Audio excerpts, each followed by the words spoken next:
Time for our final market report for Farm Week, as next week is our last goodbye. You know, Mike, it's been a lot of fun doing that market report, and I know you, our viewers, have reached out to me as well. So I thought I'd leave with a special report I did several years ago on the Mississippi timber industry. It's quite a piece. It's a piece I'm quite proud of, and many of the facts are still relevant today. See for yourself. If you drive through or fly over Mississippi, you'll see very quickly that this state is a sea of green woodlands.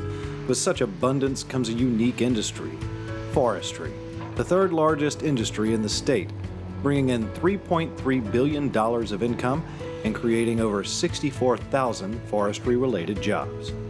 Mississippi is over 2/3 forest land. That's about 19 million acres.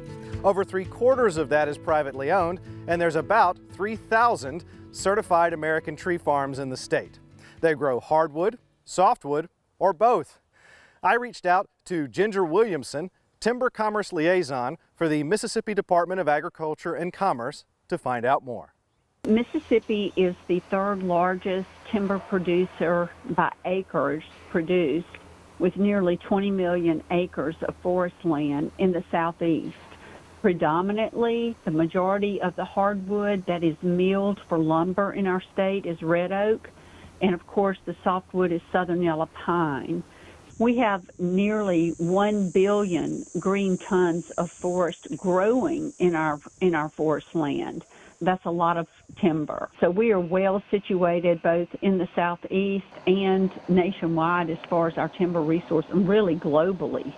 With these resources, it only makes sense that Mississippi timber finds its way to the domestic marketplace. But what you might not know is just how much it's also going international. One of the things that we have begun to do here is to host international buyers to come to Mississippi. They're familiar with other states and their timber resources, but they haven't been as familiar with what Mississippi has to offer.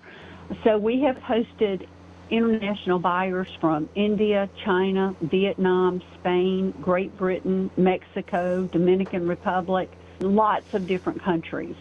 And when you tell them that we have 20 million acres of forest land, it blows their mind, because some of these countries don't have 20 million acres, much less 20 million acres of harvestable forest land.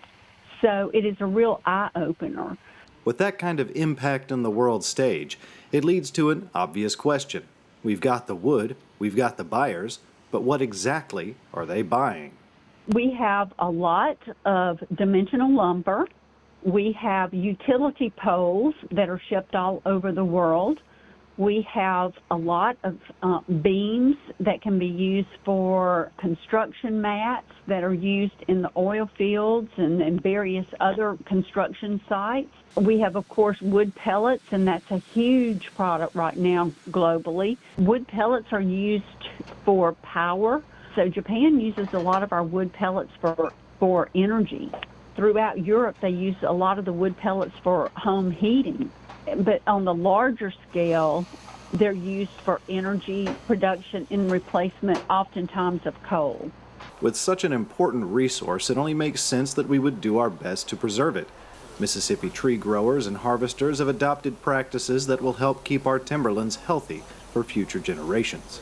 Sustainability is very important to us, and we have that all the way from loggers going through Sustainable Forestry Initiative training to the way our forests are managed. And so part of our finding markets helps with managing our forest properly to be able to find markets for different aspects of forestry. With the advent of safer practices, the stewardship of growers who love their land, and the assistance of state and federal programs, it looks like Mississippi forestry is going to reach new highs in the coming years. It may not be the #1 timber producing state, but they do make an impact, and they try to do it right. For Farm Week, I'm Zach Ashmore, reporting. Since that report aired, timber in Mississippi has become the #2 industry, reaching more than $1.5 billion a year. Well, that's it for a deeper look into the markets altogether. It's been an honor and a pleasure to bring this to y'all week after week. Thank you so much for your support.